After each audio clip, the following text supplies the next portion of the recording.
Welcome to my YouTube channel learning academy. இன்றைக்கி நம்ம என்ன பார்க்க போகிறோம் அப்படின்னு பார்த்தீங்கன்னா, ransomware என்ன அப்படின்றத பார்க்க போகிறோம்.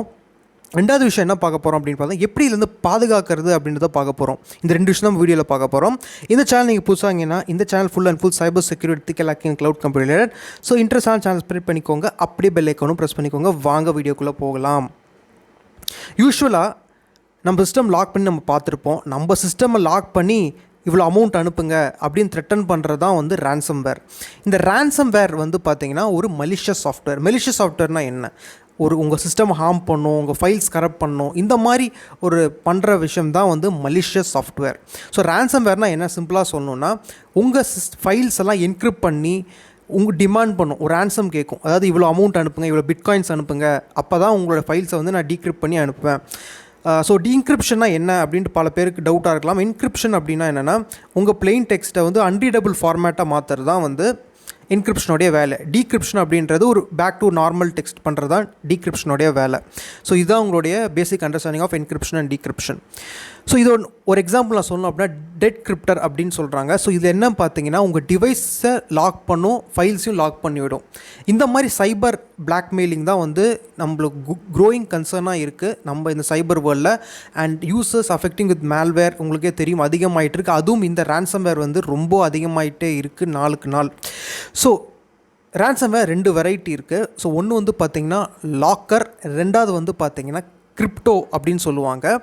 ஸோ இந்த லாக்கர் என்ன பண்ணுன்னு பார்த்தீங்கன்னா, உங்களுடைய பேசிக் கம்ப்யூட்டர் ஃபங்க்ஷனை மட்டும் லாக் பண்ணி வைக்கும். ரெண்டாவது விஷயம் கிரிப்டோ அப்படின்னா என்ன பார்த்தீங்கன்னா, உங்கள் ஃபைல்ஸை வந்து அப்படியே என்கிரிப்ட் பண்ணி விடும். ஸோ அது ஒரு அன்ரீடபிள் ஃபார்மேட்டில் பண்ணி வைக்கணும். இல்லைனா கூட அவங்க த்ரெட்டன் பண்ணலாம், இந்த ஃபைல்ஸ்லாம் நாங்கள் டிஸ்ட்ராய் பண்ணிடுவோம் அப்படின்னு சொல்லிட்டு உங்கள் பிளாக்மெயிலிங் பண்ணலாம். ஸோ இதுதான் வந்து பார்த்திங்கன்னா ransomwareலோடைய டைப்ஸு.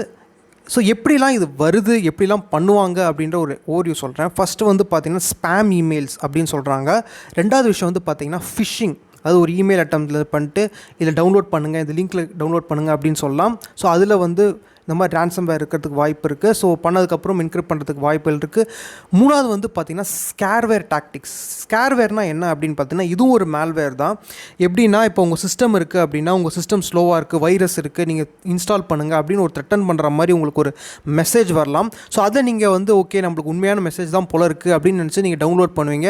நீங்கள் டவுன்லோட் பண்ணதுக்கப்புறம் ransomware இன்ஃபெக்ட் ஆகலாம் உங்கள் சிஸ்டமில். ஸோ இது வந்து ஒரு ஃபேக் சாஃப்ட்வேர் அப்படின்னு கூட சொல்லலாம். நெக்ஸ்ட்டு வந்து பார்த்திங்கன்னா, எல்லாருக்குமே வந்து லிங்க் கிளிக் பண்ணால் தான் வந்து malware வரும் அப்படின்ட்டு ஒன்று இருக்குது. பட் வெப்சைட்டில் கூட malwares இருக்குது அப்படின்ட்டு நிறைய பேருக்கு இன்னும் அந்த அவேர்னஸ் இல்லை. ஸோ இந்த ransomware கூட பார்த்திங்கன்னா அன்னோன் வெப்சைட்ஸ் இந்த மாதிரி சைட்ஸில் கூட இது பண்ணாங்க. ஸோ ஜஸ்ட் நீங்கள் அந்த சைட் விசிட் பண்ணாங்களே அந்த கோட் எக்ஸிக்யூட் ஆகும். ஸோ இந்த மாதிரி கூட ransomware. ஸோ இதெல்லாம் தான் வந்து சம் ஆஃப் த 4 ways வந்து பார்த்திங்கன்னா நம்மளுக்கு ransomware அதிகமாக பரவுது. ஸோ நெக்ஸ்ட்டு வந்து எப்படி வந்து இது பாதுகாக்கலாம் அப்படின்னு நம்ம சொல்லணுன்னா, ஃபஸ்ட்டு வந்து ஒரு நல்ல ஒரு ஆன்டி malware சாஃப்ட்வேர் இன்ஸ்டால் பண்ணணும். அதுதான் வந்து ரொம்ப ரொம்ப இம்பார்ட்டண்ட்டு. ரெண்டாவது வந்து சொன்ன மாதிரி பி காஷியஸ் அபவுட் இந்த ஃபிஷிங், ஸ்பேமு இதெல்லாம் வந்து பார்த்திங்கன்னா அன்வான்டா டவுன்லோட் பண்ணாதீங்க, ரொம்ப ரொம்ப இம்பார்ட்டண்ட்டு. மூணாவது வந்து லாக் த நெட்வொர்க். சரி, லாக் த நெட்வொர்க்னால் என்ன அப்படின்னு கேட்டிங்கன்னா, ஒரு சிம்பிள், ஒரு சர்வர் இருக்குன்னு வச்சுக்கோங்க. அந்த சர்வரில் வந்து 10 சிஸ்டம்ஸ் இருக்குன்னு வச்சுக்கோங்க. ஒரு சிஸ்டம் வந்து இன்ஃபெக்ட் ஆகிடுச்சு அப்படின்னா அதை ஷட் டவுன் பண்ணுறது பெட்டர். ஏன்னா மீதி இருக்கிற சிஸ்டம்ஸில் வந்து அது ரெப்ளிகேட் ஆகாமல் இருக்கிறதுக்கு சான்சஸ் அதிகமாக இருக்குது. ஸோ அதான் நம்ம வந்து லாக் பண்ணி விட்டுறணும் அப்படின்னு சொல்கிறாங்க. லாஸ்ட் பட் நாட் லீஸ்ட் ரொம்ப இம்பார்ட்டண்டான விஷயம் பார்த்திங்கன்னா ஐடி ransomware அப்படின்னு சொல்கிறாங்க. அந்த ஐடி ransomwareனால் என்ன அப்படின்னா, ஒருவேளை உங்களை இன்ஃபெக்ட் ஆகிடுச்சு அப்படின்னா நீங்கள் வந்து ஃபைல்ஸை வந்து என்கிரிப்ட் வந்து டீக்ரிப்ட் பண்ண முடியுதா அப்படின்றத நீங்கள் செக் பண்ணி பார்க்கலாம். ஸோ இதுவும் ஒரு மெத்தட். லாஸ்ட் வந்து என்னென்னு பார்த்தீங்கன்னா பேக்கப், ரெகுலர் பேக்கப் எடுத்து வச்சுக்கோங்க உங்கள் சிஸ்டம்ஸை. ஸோ என்றைக்குமே வந்து நோ டு கிவிங் மணி, அது வந்து யூ ஆர் என்கரேஜிங் இல்லையா? ஸோ அதனால் நம்ம அவாய்ட் பண்ணுறது பெட்டர். இந்த வீடியோ பிடிச்சினா லைக் பண்ணுங்கள், ஷேர் பண்ணுங்கள், மறக்காமல் சப்ஸ்கிரைப் பண்ணிக்கோங்க. தேங்க்யூ.